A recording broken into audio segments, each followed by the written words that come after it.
Živa, jaz sem Jelin Klemenčič, tole je oddaja Popotnik, tole pa Artur Štern. A ga že kaj poznate? Zelo verjetno ga poznate, ker je bil nekoč medijska zvezda, zdaj si pa malo manj medijska zvezda. Kaj se dogaja? Ja, očitno sem, če si ti tle prišel k meni. To je res. Ja, ne vem, kaj se dogaja. Ne vem, jaz nisem nikoli šel za tem, da bi bil kakršnakoli medijska zvezda.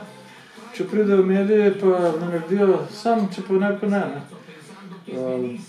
Ja, čakaj, glavne zgodbe so, Latoja recimo, kaj se dogaja z Latojo in tabo? Latoja tudi ni medijska zvezda več, ne? Ni. Če tako pogledamo. Še manj kot jaz, ne? Še manj kot ti? Ja. A še kaj vidiš? Ne, se pa tu in tam se slišal, da je. Ja, mene so nekoč hoteli dati za tako zvezdo, kot si bil ti, v Kmetijo slavnih, pa je moja punca takrat rekla, da se bo zemlja udrla, če bom šel tja nastopiti in da bo njena cela žlahta jo zafrkavala. Tako da ste kar brez mene preživeli tam, ne? Žal. Videl bi sigurno kakšno koalicijo. Sigurno bi bila kakšna koalicija. Sicer pa ti si poleg vsega ostalega tudi popotnik in hodiš po raznih koncih sveta. Kje si že kaj bil? Bil sem marsikje, ampak zdaj sem pa že dolg časa. Nazadnje sem bil 2005 v Braziliji. Od takrat naprej pa samo še Hrvaška. Ampak sem pa zelo velik tam. Na morju. Bova kljub vsemu se spomnila še kakšne tvoje zgodbe iz recimo Indonezije ali pa Gvatemale, imaš tudi eno dobro zgodbo, bova potem kasneje še vse malo spomnila. Ne Gvatemala, Dominikana. Ja, ti sem te pa že povedal. Ne, ker to bomo najprej gledali počeli, ti skaš pa prej postela.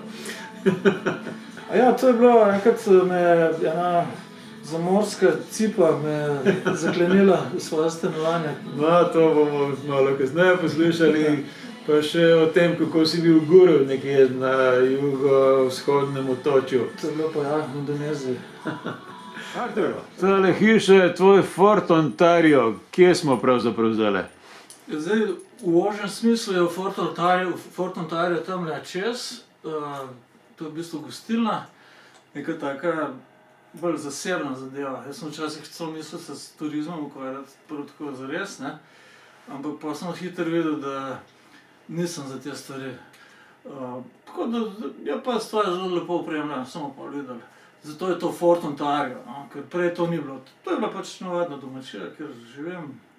Tole tukaj je tvoj glavni prostor, kjer največ časa preživiš. Ja, zdaj pozimi sploh. Lani sem celo hišo ogreval, pa sem videl, da je brez veze.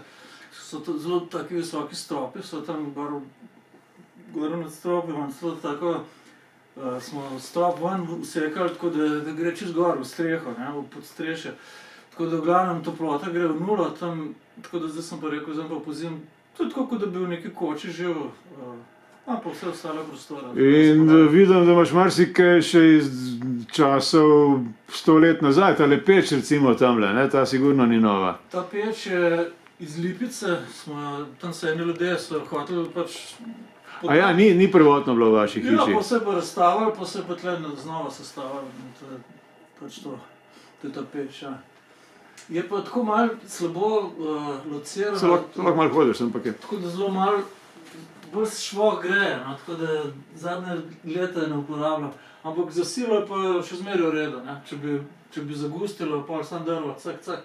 Sam pa se pravim, je pa mehen izkoristek, no, ampak vsekakor mnogo boljš, kot lahko bi se s tem tudi grel komot. Na steni imaš še prejšnjo številko vaše hiše v Ljubljani. Pažiča, ja. Takrat, ko so menjavali številke, so tole kar obdržali, tako da imaš malo spomina na Ljubljano. A zdaj kar tukaj živiš, ali kako? Ja. No, tle, ko sem že...